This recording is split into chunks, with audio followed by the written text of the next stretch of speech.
Hello my dear friends, स्वागत है आप लोग का अपने YouTube channel biology world by Dilip Pandey. आज हम लोग का जो टॉपिक है वो है मोस्ट इंपॉर्टेंट टॉपिक क्लास 12 के लिए, डीएनए रेप्लिकेशन। देखिए, डीएनए रेप्लिकेशन होता क्या है पहले तो ये जाने, इस रेप्लिकेशन का मतलब क्या है और रेप्लिकेशन कहां पर होता है, ये चीज यहां पर जानना बहुत ही इंपॉर्टेंट है। रेप्लिकेशन एक टॉपिक है। सबसे पहले तो रेप्लिकेशन की परिभाषा, तो रेप्लिकेशन को समझ सकते हैं, कह सकते हैं a duplication of DNA molecule is known as replication. तो यहां पर थोड़ा बहुत तुझसे कुछ क्लियर हुआ कि रेप्लिकेशन क्या है, डीएनए का द्विगुणन है। डीएनए का द्विगुणन है, हिंदी में उसको हम लोग डीएनए प्रतिकृतियन कहते हैं रेप्लिकेशन को, लेकिन डुप्लीकेशन को कहते हैं यहां पर द्विगुणन। मतलब कि यहां पर डीएनए अणु का द्विगुणन। अब ये दिमाग में आता है कि डीएनए का द्विगुणन होता कहां पर है, क्योंकि डीएनए का अगर द्विगुणन करना है तो डीएनए का द्विगुणन होता कहां पर ये जानते हैं। तो इसके पहले हम लोग पढ़ चुके हैं सेल डिवीजन। सेल डिवीजन एक टॉपिक पढ़े थे सेल डिवीजन में, mitosis cell division. Mitosis cell division, देखिए जो माइटोसिस सेल डिवीजन होता है, माइटोसिस सेल डिवीजन, इस माइटोसिस सेल डिवीजन में हमने बताया था कि जब गुणसूत्रों का बंटवारा होता है तो आधे गुणसूत्र एक पोल की तरफ, आधे गुणसूत्र दूसरे पोल की तरफ जाता है। जैसे यहां पर हम बना दे रहे हैं संरचना, तो एक गुणसूत्र, आधे गुणसूत्र इधर चले जाते थे, मान लो 6 है, 4 ही मान लेते। अब यहां पर देख रहे हैं कि बाई बैलेंस जा रहा है। कैसे जा रहा है? बाई बैलेंस जा रहा है, जबकि होना चाहिए क्वाड्रीवैलेंट। तो यही जो डीएनए, इसी पर एक नया जो है यहां पर बनना, तो ये जो प्रक्रिया होती है इसी को कहते हैं रेप्लिकेशन। तो रेप्लिकेशन कहां पर होता है? जब जो सेल डिवीजन होता है, कोशिका विभाजन होता है, उस कोशिका विभाजन की प्रक्रिया में जब कोशिका से 2 केंद्रक बन जाते हैं, उस केंद्रक से जब अगले कोशिका विभाजन की तैयारी करता है, तो उसी समय वहां पर जो है रेप्लिकेशन की प्रक्रिया होती है। रेप्लिकेशन आवश्यक क्यों है, ये भी बात यहां पर आवश्यकता है कि रेप्लिकेशन आवश्यकता क्यों है। जो रेप्लिकेशन की प्रक्रिया होती है, रेप्लिकेशन की बात किया जाए, जो रेप्लिकेशन होता है एक तरह से हमारा जो डीएनए है वो डीएनए ब्लूप्रिंट है। डीएनए जो होता है हमारे जन्म पत्री के रूप में कार्य करता है, कुंडली के रूप में कार्य करता है। होता क्या है कि जो हमारे पेरेंटल लक्षण है वो पेरेंटल लक्षण संतानों में प्रसारित होते हैं, और उन प्रसारण करने के लिए वहां पर जो आवश्यकता होती है उस आवश्यकता को पूरा करता है डीएनए। क्योंकि डीएनए एक ऐसा चीज है, डीएनए एक ऐसा बायोमॉलिक्यूल्स है हमारे शरीर में, एक ऐसा जैव अणु है जिसमें जो है सेल्फ रेप्लिकेशन की क्षमता होती है। डीएनए एकमात्र ऐसा जो है हमारे शरीर में बायोमॉलिक्यूल्स है जिसमें सेल्फ रेप्लिकेट करने की क्षमता होती है, सेल्फ डुप्लीकेट करने की क्षमता होती है, अपना डुप्लीकेट बनाने की क्षमता वहां पर होती है। तो रेप्लिकेशन इसलिए इंपॉर्टेंट होता है क्योंकि यह जो है, जो आनुवंशिक लक्षण है, वो आनुवंशिक लक्षण अगले जो कोशिका है या अगली जो पीढ़ी है उस पीढ़ी को प्रसारित करता है। तो इसलिए काफी इंपॉर्टेंट हो जाता है डीएनए रेप्लिकेशन। डीएनए रेप्लिकेशन की बात करें तो इसमें एक टॉपिक आता है कि डीएनए रेप्लिकेशन में कौन कौन से न्यूक्लियोटाइड भाग लेते हैं, कौन से कैसे पॉलीन्यूक्लियोटाइड भाग लेते हैं। तो उसमें सबसे आसान तरीका होता है समझने के लिए, एक हेडिंग रहता है replication of DNA, most important माना जाता है इसको। अगर हम बोर्ड की दृष्टि से देखें, क्लास 12 के बोर्ड में ये इस साल भी आया था और लगभग प्रत्येक वर्ष एक ही नंबर का पूछेगा, लेकिन ये टॉपिक जरूर पूछेगा। क्या पूछेगा? Replication of DNA molecule is semi conservative. अंशाल उठा करके देख लेंगे। अंशाल में ये जो क्वेश्चन है सेमी कंजर्वेटिव चाहे डीएनए रेप्लिकेशन, क्योंकि डीएनए रेप्लिकेशन का एक पार्ट है, तो डीएनए रेप्लिकेशन से निश्चित रूप से क्वेश्चन मिलता है अनिवार्य हर साल, प्रत्येक वर्ष। इसमें जो है चाहे ये छोटा सा टॉपिक पूछ लेगा, चाहे रेप्लिकेशन के बारे में पूछ लेगा, चाहे इसकी अवधारणा पूछ लेगा, चाहे इसका पूरा 5 नंबर में क्वेश्चन दे देगा, तो इस तरह से। और कंपटीशन में भी अक्सर जो है डीएनए रेप्लिकेशन के एक आध टॉपिक हो सकते हैं, क्या डीएनए पैकेजिंग, रेप्लिकेशन, बहुत सारे टॉपिक है इसमें डीएनए में, लेकिन उसमें से भी एक आध क्वेश्चन हो सकता है कि रेप्लिकेशन का भी रह सकता है। सबसे पहले समझते हैं replication of DNA molecule is semi conservative. Semi conservative में अर्धसंरक्षी, यानी कि डीएनए का ध्रुवण अर्धसंरक्षी होता है। क्यों? ये क्वेश्चन बनता है कि डीएनए का ध्रुवण अर्धसंरक्षी होता है, क्यों? Why replication of DNA molecule is semi conservative, why, क्यों? तो यहां पर अर्धसंरक्षित क्यों होता है उसको जानेंगे। ये जो डीएनए का ध्रुवण अर्धसंरक्षी होता है इसकी बात करते हैं, तो इसको सबसे पहले जो है मैथ्यू मेसेल्सन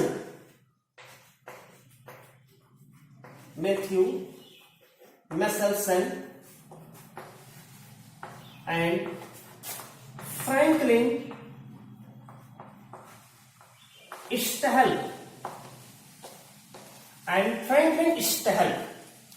ये दो साइंटिस्ट ने सबसे पहले जो है ई कोलाई बैक्टीरिया, सबसे पहले एक बैक्टीरिया का चयन किया, ई कोलाई, जिसे एस्चेरिचिया कोलाई भी कहते हैं। इन्होंने सबसे पहले जो Matthew Meselson and Franklin Stahl है, इन्होंने सबसे पहले ई कोलाई बैक्टीरिया में इस चीज को जो प्रयोगों के द्वारा सिद्ध किया।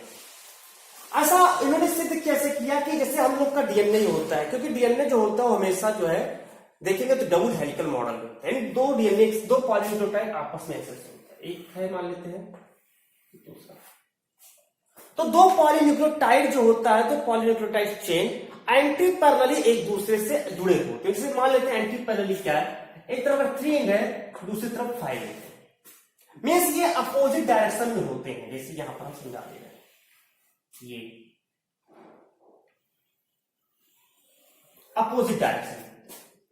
एडेनिन हमेशा डबल हाइड्रोजन बॉन्ड से थाइमिन से जुड़ा होता है, guanine triple hydrogen bond cytosine से जुड़ा होता है। इसी प्रकार से सभी आपस में जुड़े होते हैं। अब अगर ये 3 एंड है तो ये 5 एंड होगा, और ये आप इसका अपोजिट 5 एंड 3। हम इसको अपने पिछले वाले वीडियो में बता चुके हैं कि 5 एंड 3 एंड क्या है, ये कार्बन की संख्या होती है, कार्बन की संख्या होती है।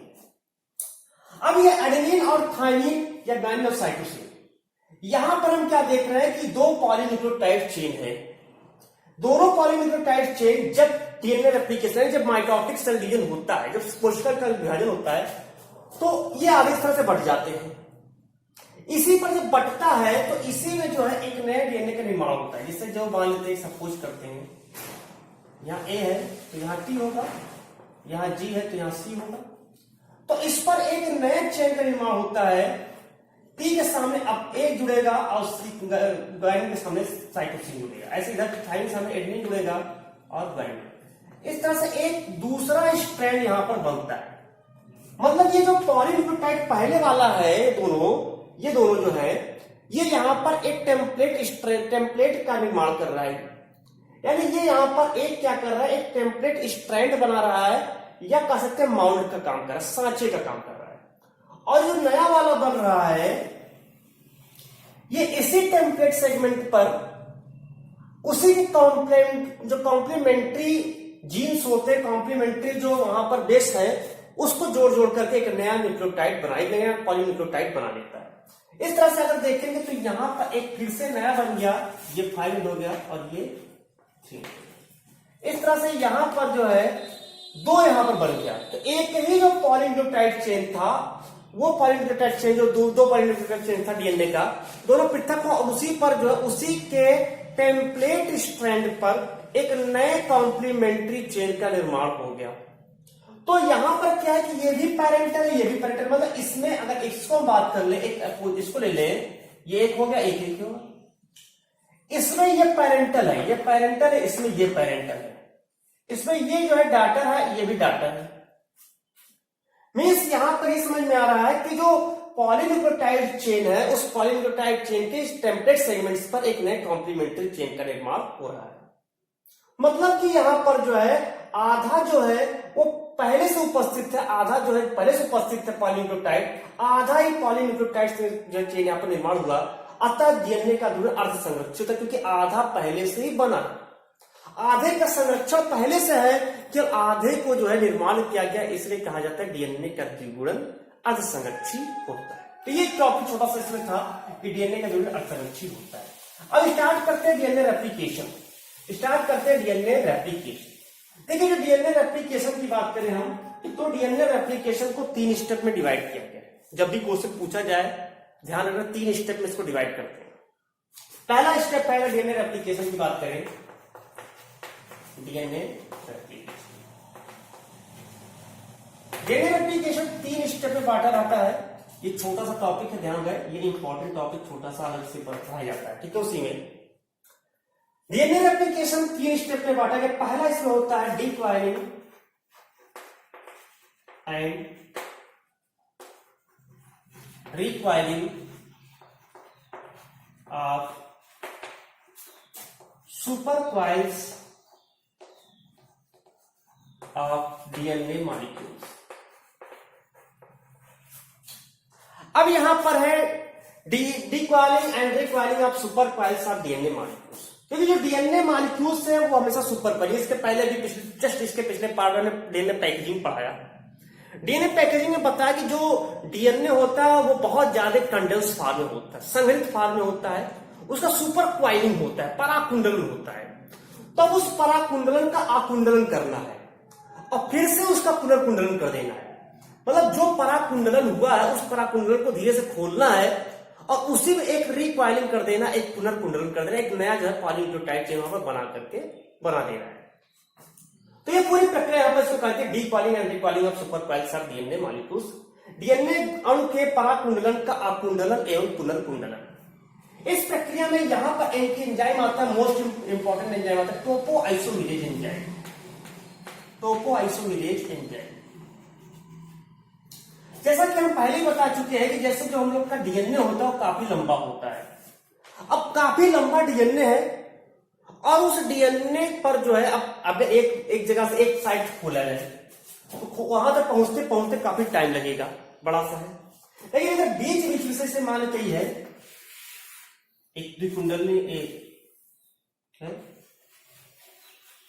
ये मान लेते डीएनए है, ये अगर एक जगह से इसको खोल करके जो है बढ़ाया जाए आगे की ओर तो बहुत टाइम लग जाएगा। तो इसमें क्या होता है, जगह जगह क्योंकि काफी क्वाइल्ड होता है, सुपर क्वाइल्स होता है, तो जगह जगह से यहां पर जो है अगर यहां से जगह जगह से छोटे छोटे पार्ट से छोटे छोटे खंडों में जो है उसकी डिकॉइलिंग एंड रिकॉइलिंग किया जाए तो जल्दी हो जाएगा। एक साथ बहुत सारे खंडों पर एक साथ क्रिया स्टार्ट हो और बहुत जल्दी वो शीघ्रता से हो जाएगा।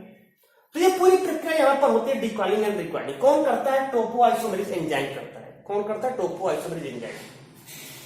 टोपोआइसोमेरेज एंजाइम बेस्ट एंजाइम होता है। अगर टोपोआइसोमेरेज एंजाइम की बात करें तो ये बेस्ट एंजाइम होता है। इसका काम ही होता है जो डीएनए अणु है उसके सुपर क्वाइलिंग जो रखता है उसके पराकुंडलन को पहले खोल देना और फिर उस पर एक नए पॉलीन्यूक्लियोटाइड चेन का निर्माण कराने में सहायता करता है। तो इस प्रकार टोपोआइसोमेरेज एंजाइम जो है ये आता है। टोपोआइसोमेरेज एंजाइम भी 2 प्रकार के होते हैं, एक टोपोआइसोमेरेज फर्स्ट होता है और एक सेकेंड होता है, टोपोआइसोमेरेज सेकेंड।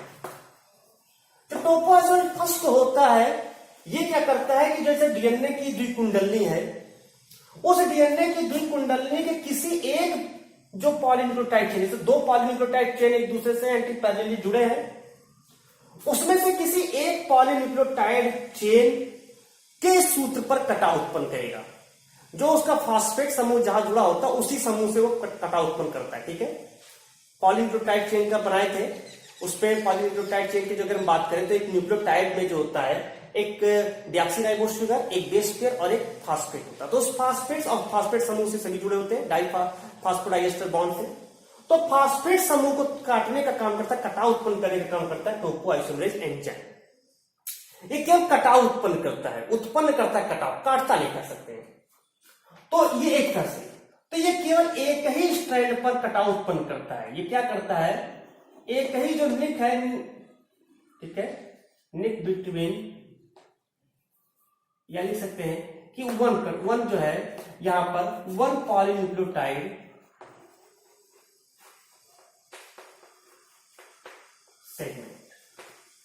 एक ही पॉलीग्लूटाइड सेगमेंट पर जो है एक कटाव उत्पन्न करता है एक जगह से। लेकिन टोपोइसोमरेज सेकेंड क्या करता है, एक साथ दोनों पॉलीन्यूक्लियोटाइड चेन पर एक विशिष्ट खंडों निर्दिष्ट खंडों से जाकर के उसको कटाव उत्पन्न करता है। तो ये दोनों पर करता है और ये एक पर करता है। इसे इसका नाम रखा गया है डीएनए गाइरेज, डीएनए गाइरेज एंजाइम। तो कटाव उत्पन्न करने का कार्य करता है। लेकिन कटाव उत्पन्न कैसे होता है, तो इसको जानने के लिए दूसरे पार्ट में आते हैं। फर्स्ट पार्ट में तुम इतना बताना है कि decoiling of super piles of DNA molecules में कि इसमें एक प्रमुख एंजाइम कार्य करता है टोपोइसोमरेज, जो दो प्रकार का होता है topoisomerase first and second. First वाला एक ही सूत्र पर एक बार कटाव उत्पन्न करता है, जबकि जो टोपोइसोमरेज सेकंड है इसको डीएनए गाइरेज भी कहते हैं। ध्यान रहे, ये मोस्ट इंपॉर्टेंट डीएनए गाइरेज कहते हैं, जो कि दोनों पॉलीग्लूटाइड सूत्र पर एक साथ कटाव उत्पन्न करता है। तो ये यहां पर आता है। अब आते हैं यहां पर दूसरा जो है, पहला हो गया decoiling and recoiling of super coiling at DNA molecules. दूसरा unwinding and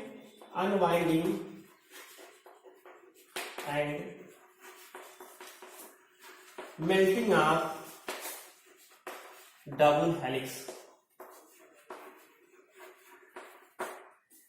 unwinding and melting of double helix, जो द्विकुंडलनी है उस द्विकुंडलनी का कुंडलन एवं द्रवण, द्विकुंडलनी का कुंडलन एवं द्रवण। देखिए अनवाइंडिंग और मेल्टिंग ऑफ डबल हेलिक्स में सबसे पहले यहां पर हम जानेंगे कि कहां से ये द्रवण हो रहा है, कहां से अकुंडलन हो रहा है।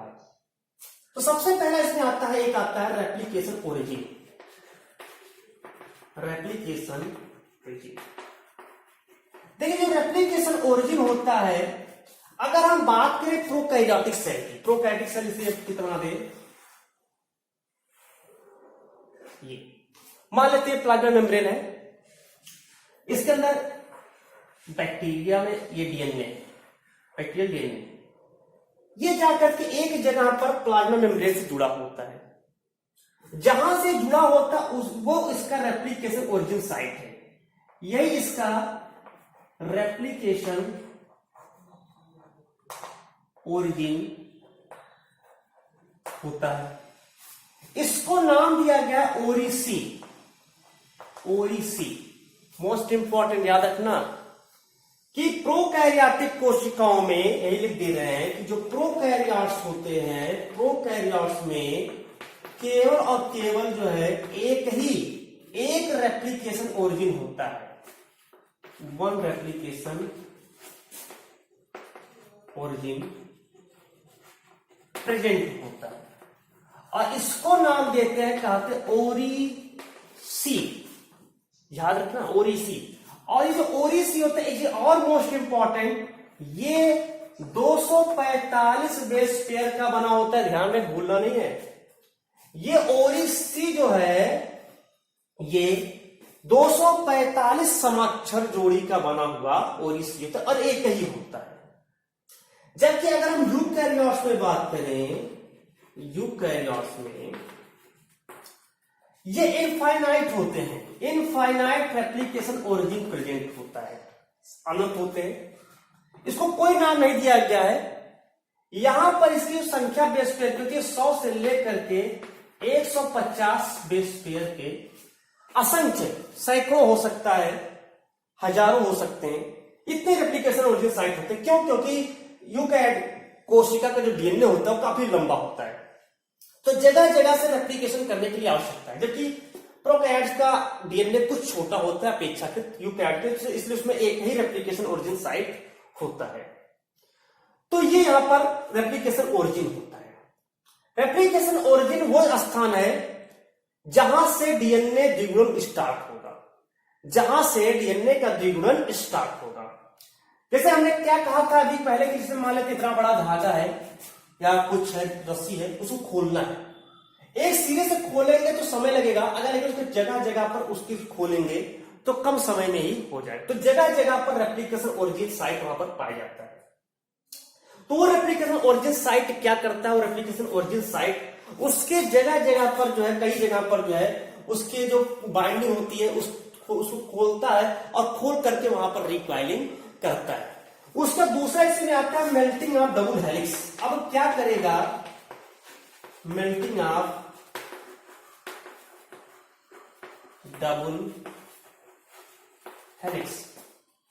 अब इस मेल्टिंग कैसे होगा, इसे मान लेते ये था डीएनए,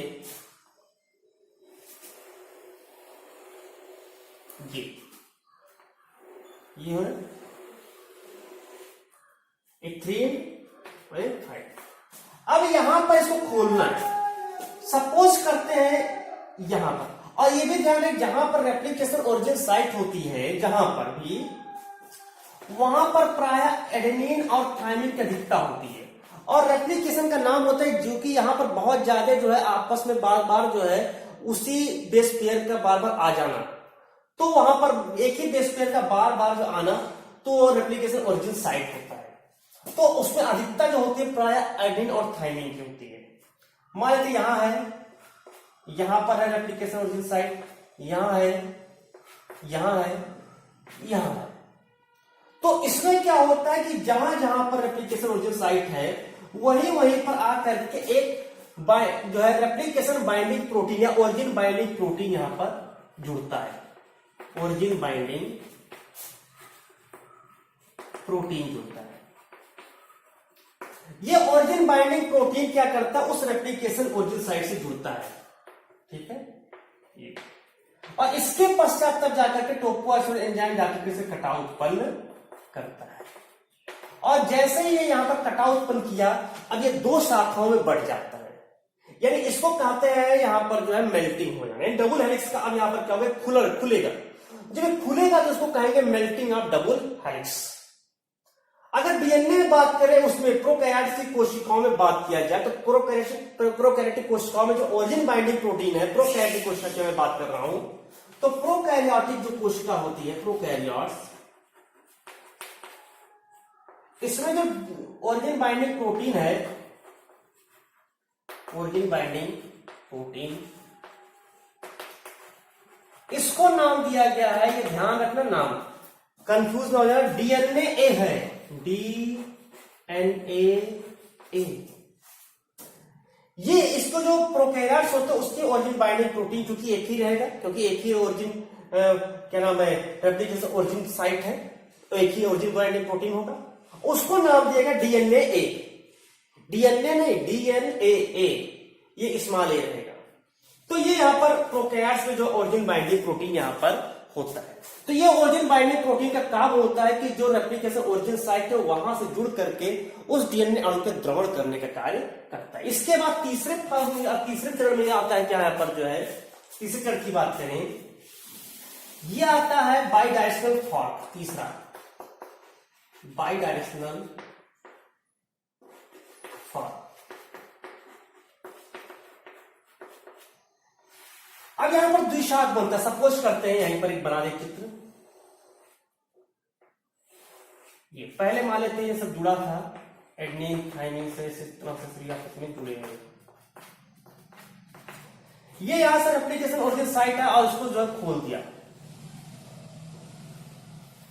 तो ये वाई शेप में संरचना बन जाती है। वाई शेप में इसकी जो खोज है हुबरमैन एंड रिक्स ने किया था। इसकी खोज की अगर बात करें तो इसकी खोज जो है हुबरमैन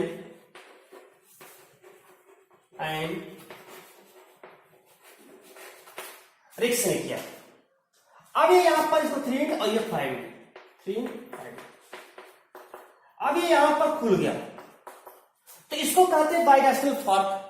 फिर एक समस्या कि फिर जुड़ सकता है, तो जुड़ने ना पाए यहीं पर एक शाख पर, किसी एक शाख पर यहीं पर जुड़ा होता है डीएनए हेलिकेज एंजाइम, किसी एक शाख पर यहां जुड़ा होता है डीएनए हेलिकेज एंजाइम जो है जुड़ा रहता है। ये डीएनए हेलिकेज एंजाइम दोनों सूत्र जो यहां पर पृथक हुए हैं, उस पृथक सूत्र में एक सूत्र पर डीएनए हेलिकेज जुड़ा होता है, जो दोनों सूत्रों को पृथक जो हुए हैं उनको परस्पर जुड़ने से रोकता है। तो इस प्रकार से डीएनए का जो डबल हेलिक्स है उसका मेल्टिंग होता है और वो दो शाख में बढ़ जाता है, जगह जगह से दो शाख में बढ़ जाता है। अब आते हैं तीसरे हेडिंग पर, ये दूसरा हेडिंग था, तीसरे हेडिंग को देखते हैं, इसी को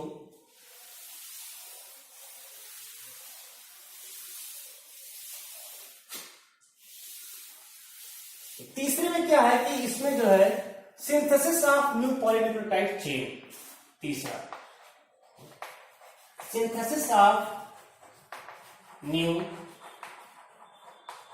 पॉलीन्यूक्लियोटाइड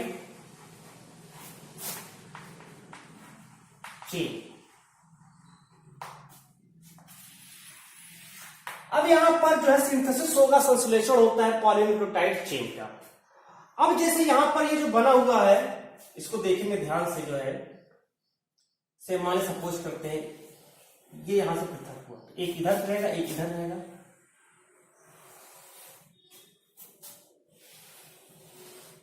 ये वाई शेप पे बट गया, वाई शेप पे, ये 3 एंड है तो ये जो टूटा है उसका 5 एंड, ये 3 एंड और ये 5, ये 3 एंड, ये 5 एंड, ये 3 एंड और ये 5 एंड तक जाएगा। अब यहां पर जैसे मान लेते एडेनिन है तो थाइमिन जुड़ेगा, इस तरह से सब आपस में जुड़े हैं।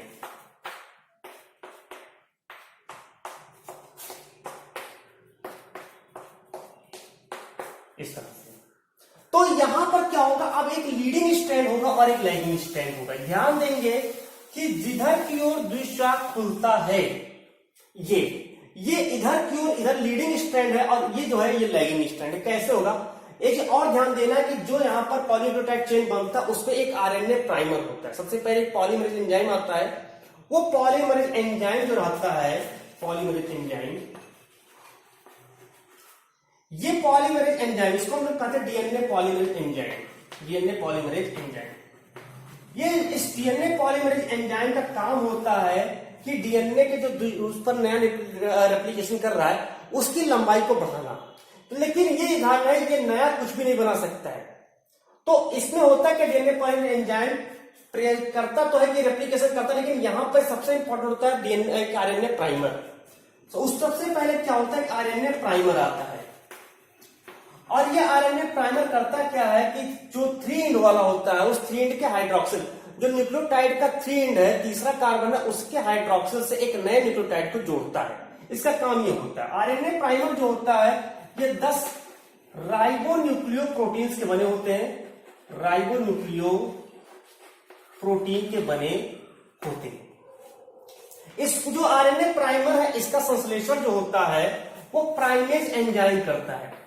तो इसका संश्लेषण जो है वो प्राइमेज एंजाइम की उपस्थिति में होता है। ये क्या करता है, आरएनए प्राइमर जो होता है इसका काम होता है 5x3 डायरेक्शन में, 5x3 डायरेक्शन में एक नए चेन का निर्माण करना। यानी किस पर करेगा, 3x5 वाले टेम्पलेट सेगमेंट पर एक 5x3 डायरेक्शन की हमेशा अपोजिट होते हैं। तो ये 3x5 है इस पर, तो ये इधर क्यों जा रहा है, इसको कहते हैं लीडिंग स्ट्रैंड। ये लीडिंग स्ट्रैंड है जो इस तरफ, तो इधर 5 एंड और ये इधर 3 एंड, तो 5x3 डायरेक्शन में ये बनता है। लेकिन जो लैगिंग स्ट्रैंड होता है, अगर हम इधर की बात करें तो ये 3x5 एंड ये इधर क्यों जा रहा है 5x3, तो ये यहां पर लैगिंग स्ट्रैंड होता है। देखिए दोनों में अंतर क्या होता है, लीडिंग और लैगिंग में, लीडिंग स्ट्रैंड या लैगिंग स्ट्रैंड में अंतर क्या है। तो लीडिंग स्ट्रैंड होता है इस पर केवल एक ही आरएनए प्राइमर जुड़ता है, इस पर 1 आरएनए प्राइमर जुड़ता है, ठीक है। और ये कंटिन्यूअस वे में फिर इसका जो संश्लेषण होता है ये कंटिन्यूअस होता है। जबकि जो लैगिंग स्ट्रैंड होता है, लैगिंग स्ट्रैंड इस पर जगह जगह पर जो है बहुत ज्यादा, ठीक है, मोर देन आरएनए प्राइमर यहां पर प्रेजेंट होते हैं। और ये जो है इसलिए यहां पर डिसकंटिन्यूअस वे में यहां पर जो है जो डीएनए उस डीएनए का संश्लेषण यहां पर होता है। तो इस प्रकार से यहां पर क्या है, एक एक आरएनए प्राइमर आकर के लेकर के आता है उसी के अनुरूप। जैसे वहां पर एडेनिन है तो उसके सामने थाइमिन, गुआनिन है तो उसके सामने साइटोसिन को लेकर के आता है। इसकी जो खोज है, इसकी खोज ये जो लेकर के आता है इसको कहते हैं ओकाज़की खंड, इसको कहते हैं ओकाज़की सेगमेंट। ओकाज़की जो सेगमेंट है इसकी जो खोज है, इसकी खोज रिजी एंड ओकाज़की ने किया। तो इस तरह से एक नए जो पॉलीन्यूक्लियोटाइड चेन का यहां पर संश्लेषण होता है, ये इस डायरेक्शन में होगा और ये इस डायरेक्शन में होगा, ये। और अंत में यहां पर जो है आएगा एक एंजाइम, जब ये आकर के जुड़ेंगे, से मान लेते हैं ये